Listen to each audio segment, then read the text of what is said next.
میرے نبی کے پاس ایک شخص ہے، یا رسول اللہ اريد ان يوسع علی رزقی، میں چاہتا ہوں میرا رزق بڑھ جائے. تو آپ نے کہا ادم علی الطہارہ یوسع علیک رزقک، با وضو رہا کر تیرا رزق بڑھ جائے گا. با وضو رہا کر، با وضو رہا کر. کئی خواتین کا بھی فون آتے ہیں، مرد بھی پوچھے، غصہ بہت آتا ہے، کوئی وظیفہ بتائیں. میں نے کہا وظیفہ کوئی نہیں، با وضو رہو، چونکہ غصہ آگ ہے اور آگ کو پانی بجھاتا ہے. اس لیے میرے نبی نے فرمایا غصہ آئے وضو کرو، پانی پیو، کھڑے ہو بیٹھ جاؤ، بیٹھو لیٹ جاؤ، تو تم با وضو رہو، تمہارا غصہ نیچے چلا جائے گا. ختم تو ہو نہیں سکتا لیکن نیچے چلا جائے گا، قابو میں آ جائے گا. کہ با وضو رہنا گویا ہر وقت اپنے آپ کو پانی میں رکھنا ہے. تو میرے بھائی بہنوں، میرے نبی کے خوبصورت اخلاق وہ ہیں جو اس وقت امت میں سب سے زیادہ ضرورت ہے، جس کی سب سے زیادہ ضرورت ہے. چونکہ اجتماعی زندگی جو بنتی ہے وہ اچھے اخلاق سے بنتی ہے. کسی کا بھی گھر ہے، ماحول ہے، مسجد ہے، امت ہے، علاقہ ہے، جب تک نبی والے اخلاق نہیں ہوں گے ہم امت نہیں بن سکتے. نماز ہماری فاؤنڈیشن بناتی ہے، روزہ حج زکوٰۃ ہماری بنیاد بناتے ہیں، لیکن جو چیز گھر بنائے گی وہ اخلاق ہوگی. اور جہاں رشتہ طاقتور ہوگا وہیں اخلاق کی زیادہ ضرورت ہوگی. اور سارے اخلاق تو بہت زیادہ ہیں. دو باتیں کہہ دیتا ہوں، دو باتیں، صرف دو باتوں میں ساری چیزیں. ایک دو حدیثیں سنا. میرے نبی نے کہا یا معاذ الا انبئک بملاک ھذا کلہ، ایک لمبی نصیحت فرمائی. کہا معاذ اب تو میں ساری نصیحت یعنی تمہیں سارے دین کا خلاصہ بتاؤں، تمہیں سارے دین کا خلاصہ بتاؤں. کہا جی ما ہوا، وہ کیا ہے؟ تو مجھے دیکھو، سارے میری طرف دیکھو. معاذ تمہیں سارے دین کا خلاصہ بتاؤں. کہا جی کیا ہے؟ تو آپ نے یوں کیا، دیکھو یہ نہیں فرمایا کہ زبان پہ قابو رکھو، کر کے دکھایا. پھر کہا کف ھذا، اس زبان پہ قابو رکھ. کس کو کہہ رہا ہے؟ معاذ بن جبل، جن کے بارے میں میرے نبی نے کہا قیامت کے دن میری امت کے علماء کا جھنڈا معاذ بن جبل کے ہاتھ میں ہو. اتنے بڑے آدمی ہیں. اور 4 سال پہلے میں اردن گیا تو ان کی قبر پہ حاضری دی اور دعائے اپنا فاتحہ کے لیے میں مزار میں داخل، سارے مزار میں خوشبو تھی. میں سمجھا جو قبر پہ چادریں ہیں وہاں سے خوشبو آ رہی. دعا کر کے میں چلا گیا، نماز تھی، بیان تھا. بیان سے فارغ ہو کر پھر دوبارہ میں گیا تو پھر میں کھڑا یہی سوچ رہا تھا خوشبو. تو ایک صاحب وہاں کھڑے تھے، وہ مجھے شاید انہوں نے میرے چہرے کو پڑھ لیا. کہا آپ خوشبو محسوس کر رہے ہیں؟ میں کہا جی کر رہا ہوں. کہا آپ کا کیا خیال ہے ان چادروں میں ہے؟ 6-7 چادریں تھی. میں کہا جی. کہا آپ سونگو. میں نے ایک ایک چادر کو سونگا. اس نے مجھے بتایا کہ یہ اس قبر سے خوشبو آ رہی. اور 18 ہجری میں وہ بندہ زمین کے نیچے دفن ہوا اور میں 1434 میں گیا. 1400 سال سے بھی اوپر زمانہ گزر چکا، اس کی قبر مہک رہی ہے، مہک رہی ہے، مہک رہی ہے. اس کو یوں کر کے سمجھایا،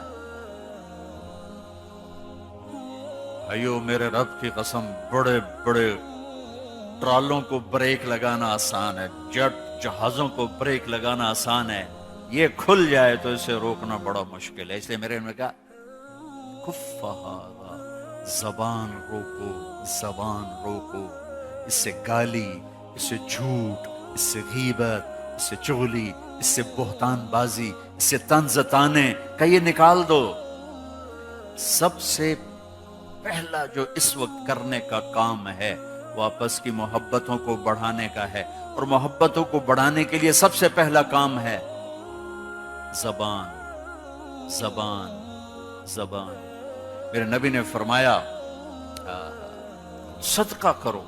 کہا جی ہمارے پاس تو ہے نہیں کچھ. کہا تیرا میٹھا بول بھی صدقہ ہے. تیرا کچھ نہیں، صرف تیری روٹی پوری ہوتی ہے، کوئی $1 بھی نہیں بچتا ہے. تو آپ نے کہا لوگوں سے میٹھا بول بولا کر، یہ تیرے لیے صدقہ. میرے نبی سے پوچھا گیا مل اسلام، یا رسول اللہ اسلام کیا ہے؟ تو میرے نبی نے فرمایا طیب الکلام و اطعام الطعام. میرے نبی نے فرمایا زبان کا میٹھا بول اور لوگوں کو کھانا کھلانا، یہ اسلام. کچھ نہیں ہے میرے پاس، زبان کا بول میٹھا، کچھ نہیں کھلانے کو، پانی پلا دو. وہ مہمان کو پوچھتے ہیں چائے تو نہیں پیو گے؟ ہن کہیں پیونی، شربت تو نہیں پیئیں گے؟ سبحان اللہ، کیا میزبانی ہے، چائے تو نہیں پیئیں گے. ہمارے استاد صاحب تھے رحمت اللہ علیہ، مولانا سعید خان صاحب. میں بیٹھا تھا تو کچھ مہمان آئے تو خادم نے کہا جی ٹھنڈا پیئیں گے کہ گرم؟ تو وہ ناراض ہو گئے. فرمایا مہمان کے سامنے ٹھنڈا بھی رکھو گرم بھی رکھو، اس کی مرضی ہوگی ٹھنڈا پیے گا، اس کی مرضی ہوگی گرم پیے گا. تو بھائیو بہنوں، زبان کے بول پہ قابو پانا، زبان کو رشتہ ہے، ماں باپ سامنے ہیں، زبان اور قابو. تو ایک اور اہم بات بتا، سب سے پہلا رشتہ، سب سے اہم رشتہ، سب سے بنیادی رشتہ وہ خامند اور بیوی ہے. وہ خامند اور بیوی ہے، وہ خامند اور بیوی ہے. اللہ نے پہلا رشتہ جو قائم کیا آدم اور حوا میں، وہ خامند اور بیوی تھا. ماں باپ بعد میں بنے، دادا دادی بعد میں بنے، ساس سسر بعد میں بنے.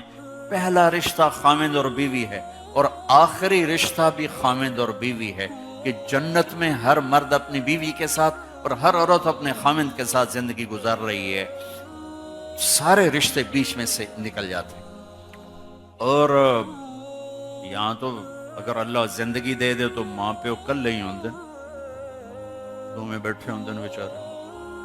اور ہمارے پاکستان کا بھی اب یہی حال ہو رہا ہے. اور یہ کم بچے خوشحال کرانا نہیں، کم بچے خوشحال کرانا. تو میں کہا کرتا ہوں نیک بچے خوشحال کرانا، کم زیادہ کی بات نہیں. اولاد نیک ہو تو کم بھی نعمت ہے، زیادہ بھی نعمت ہے. ہماری ایک شاخ ہے جس میں عورتوں کی اولاد یا تو ہوتی نہیں یا بہت کم ہوتی، 5. میری ایک چاچی اس خاندان میں سے تھی. اس کے بچے ہی 2 ہوئے، ایک بیٹا ایک بیٹا. 1 ایکڑ میں گھر، 1 ایکڑ میں گھر. ٹھیک، بیٹے کی بھی شادی ہوگی، بیٹی کی بھی شادی ہوگی.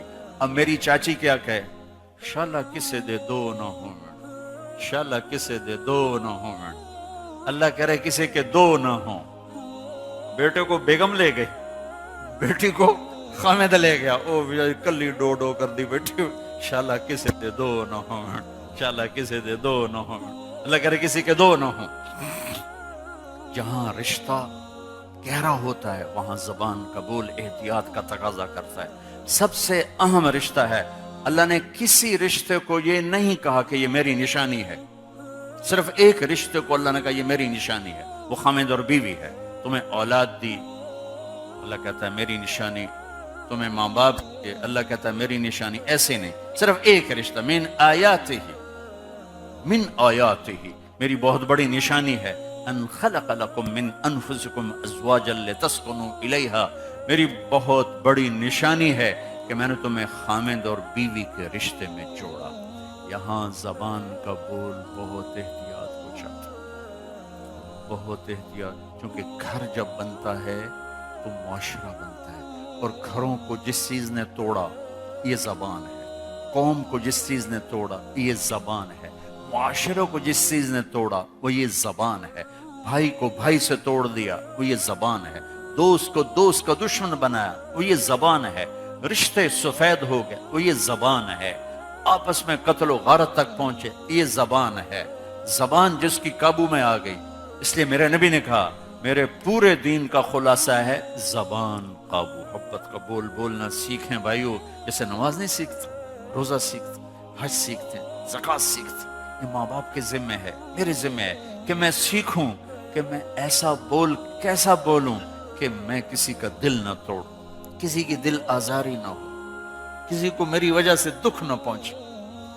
ایک صحابی ہیں ابو دجانہ، فرماتے ہیں لوگوں میرے پاس بخشش کا سب سے بڑا عمل، حالانکہ وہ بدر میں شریک ہوئے اور بدر سے لے کر آخری حج تک اپنے نبی کے ساتھ ساتھ رہے.